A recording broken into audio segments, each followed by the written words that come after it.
Has there ever been a point in your life, or especially in your content creation journey, that you felt like you were a fraud at any point, that what you were doing was not good enough, or you kind of felt like a fake, that you're kind of comparing yourself to somebody else or comparing yourself to some kind of unsustainable goal or level that you needed to be at?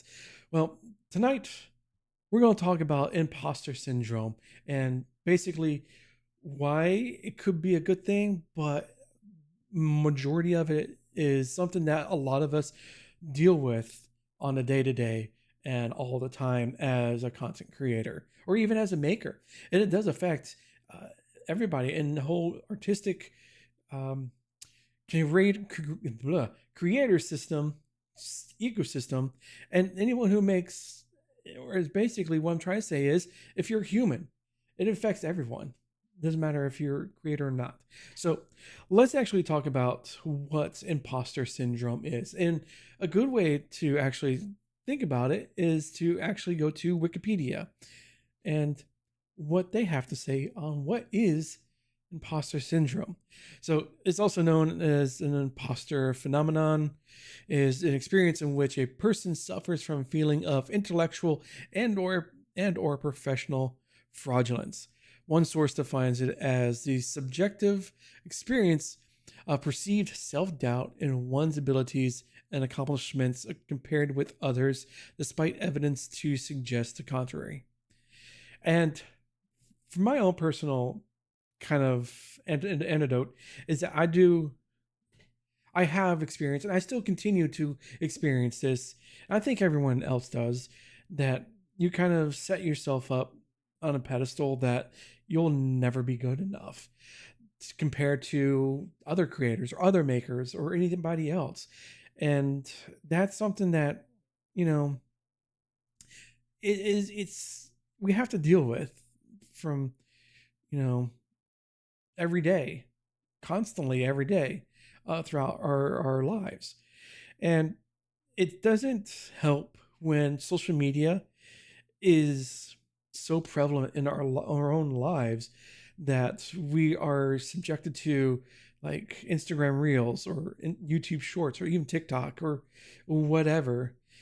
It's we see our the influencers and other creators or makers making stuff or doing things that we think we have the skills necessary or even the capability to do it, that we're not there yet, but it's kind of that's in the back of our minds, like, well, you're not good enough to make widget A. Why do you want to start? Why do you want to do this, and then you'll fail, and then you'll never be good as person X? And it's like I said, I've set myself up for failure many a times. There are many occasions where I have compared myself to other creators that is not warranted from my point of view, that I'm on my own journey and they're on their own journey as well, that yes, they are more successful, but I do my own thing, and that I can do the what I'm trying to say is trying to get the experience and the knowledge of to get myself to that point. I know that was kind of like a convoluted way of getting there. So I know I'm not a really great speaker from other creators, and I do a lot of stumbling. I do a lot of I trying to figure out what the best words are for certain things, and I know those are certain things that I have to work on for myself.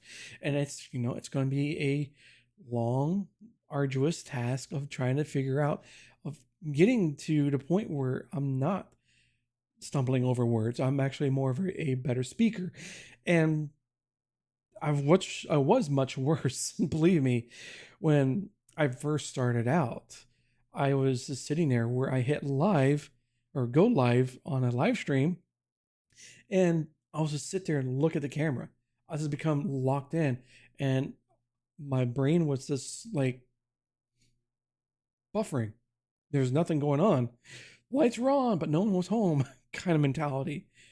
That's kind of an insult, but we'll go with it.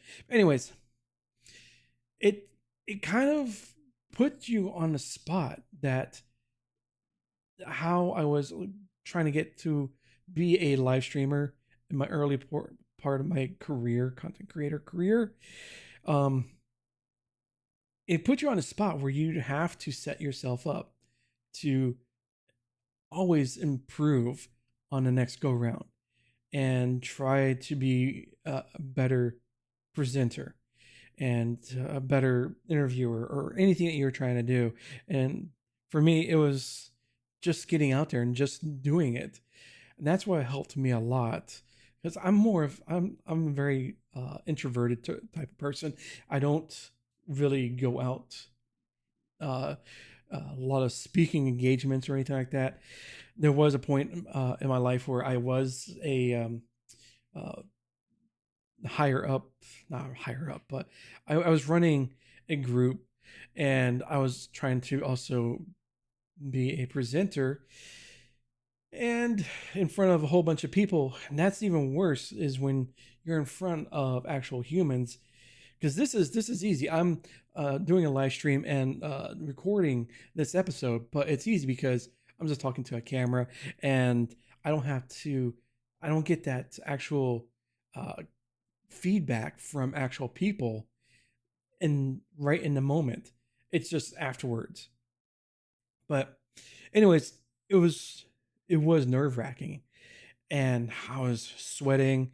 Like right now, this is well, it's also a little warm right now, but it's at the time I was like sweating. I was pretty much had the pit stains. I was wet in the armpits, and it was quite embarrassing. And I think a lot of people that go through that know that feeling, that horrid feeling of you're put in a position that you're knowledgeable about something, or you're trying to portray yourself that you're knowledgeable in this aspect, but you in your mind are constantly yelling and shouting fraud, reject, uh, other expletives and stuff like that. You Charlington, and it's overwhelming because it's you in your own personal voice just shouting at you, and you get down on yourself, and then you don't you just kind of slink back into your cave, and you're like, well, into your comfy box, and it's like, well, I don't want to do that again. And that's something where the comparison that you are trying to portray, but what's actually happening, but it's not actually happening. It's all in your head. How it's going to be stealing your joy of making or creating, and it stalls your progress of whatever you were wanting to do. Let's take in a case for in the maker space, or for my case, is woodworking.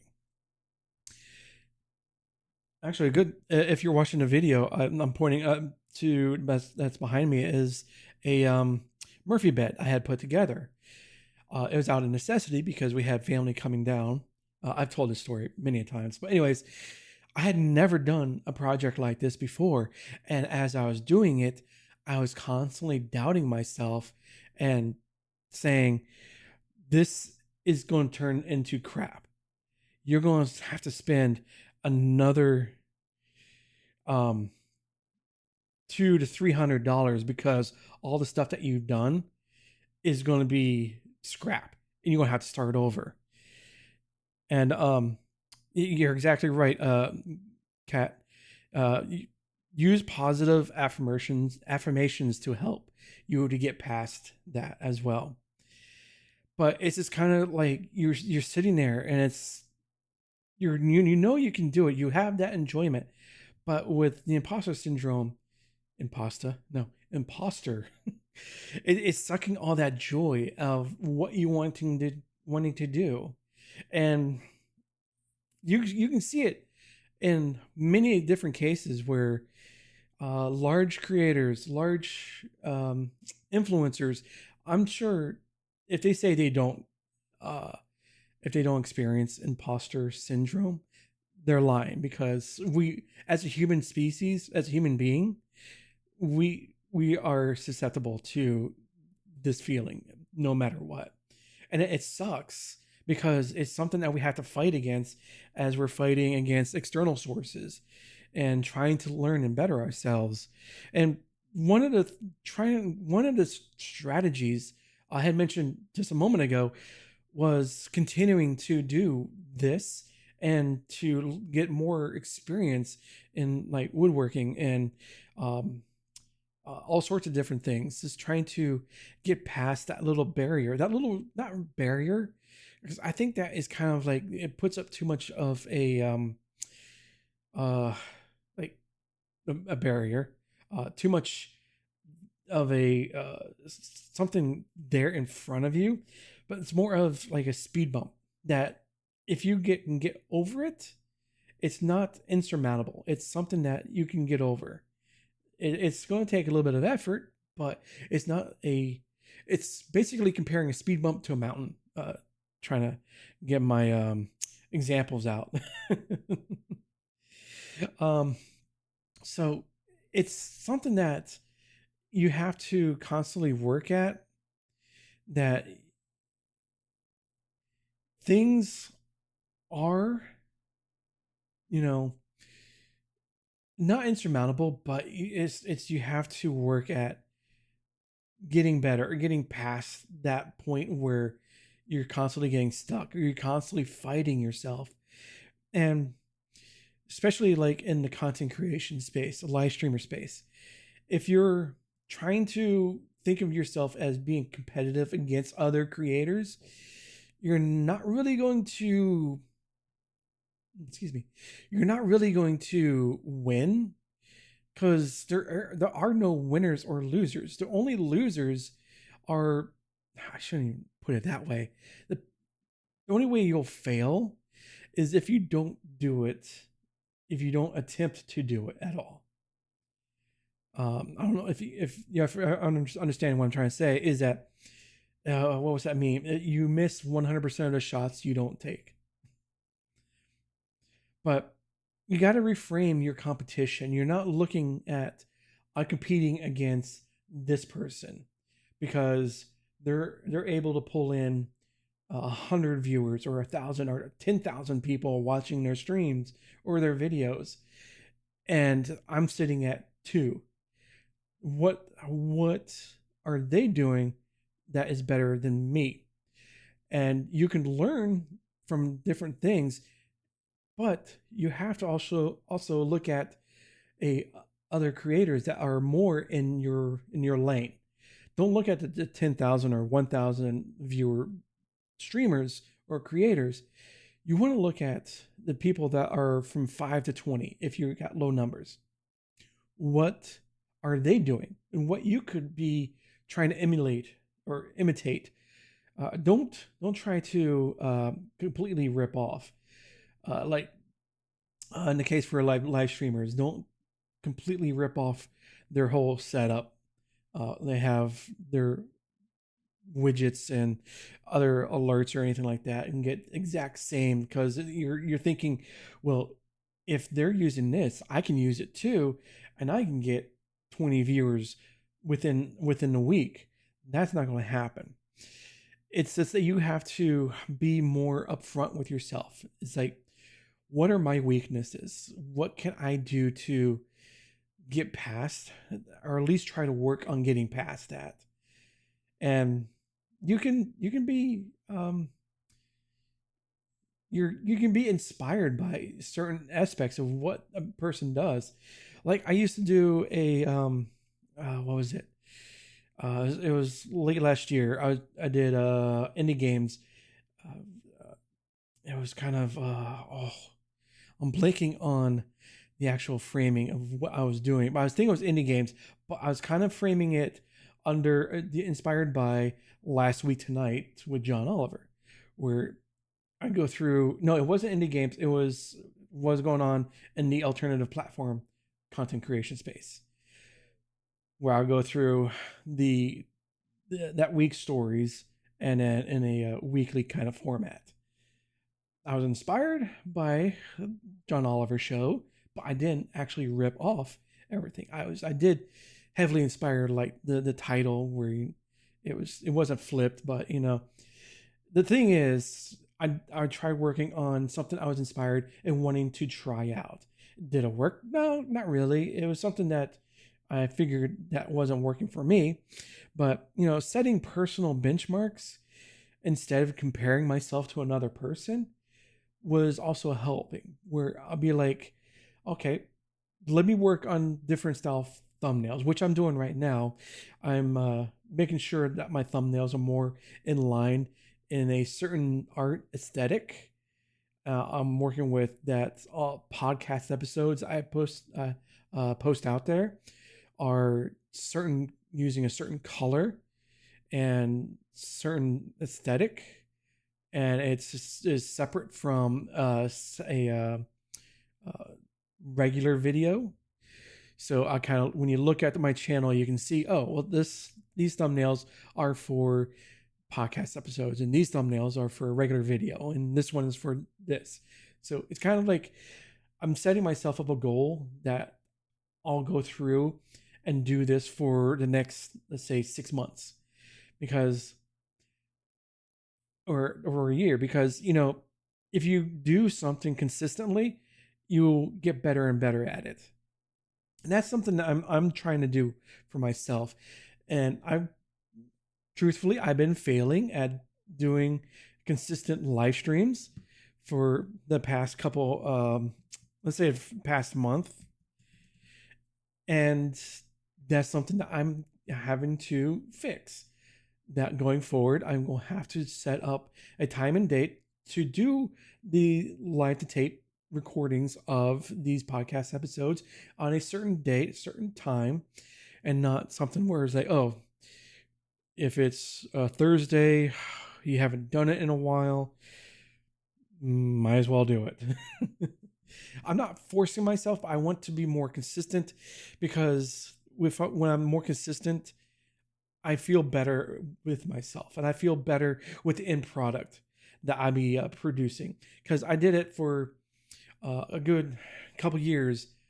For the past year, I was doing indie game reviews where I'll go through, play an indie game that I have not played for at all, and I did that for 2 hours. I'll go through, play in a game, and give my thoughts give it like a little mini review, like what I thought of the game mechanics, the sound design, art style, and all sorts of different stuff. And I had fun doing it. And for me, I saw that it was, I was getting better at doing those type of videos. I moved away from it after I was getting burnt out doing all sorts of stuff. But I had talked about this months ago, kind of when I came back.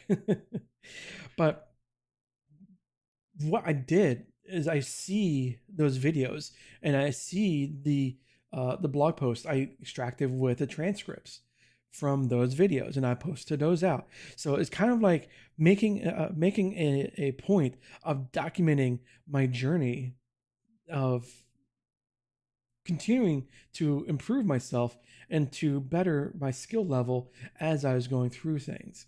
And that's one of the things we have to think about, is not just as a content creator, live streamer, maker, woodworker, artist, graphic designer, writer, gamer, developer, whoever, as a human being, you kind of have to, again, document your journey and go through and look at, set personal goals. Don't set personal goals that are, okay, within 6 months, I will have 10,000 views on each video I post.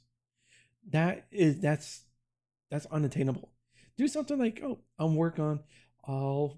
for the next 3 weeks, I'll try to get 3 viewers on my videos, or 20 views, depending on whatever the content is. But anyway, start small. With each small step, you can become a better person and get past that imposter syndrome feeling that you will have in the back of your mind, because it's not going to go away. It's going to be there forever until the end of time. And all of us deal with it every single time. But if you enjoyed this episode, let me know in the comments. I'll read all the comments down below. And definitely join our community. The forums are at idlehands.zone. I'll be posting that up in the description down below. But I hope you had a good time listening to this, and hopefully you get something out of it as well, because I do myself, that this is another personal journey of getting this out there for you to listen to. But with that, I want to say thank you for listening, and I'll see you later. Later, taters. See, I even messed that up. Anyways, later, taters.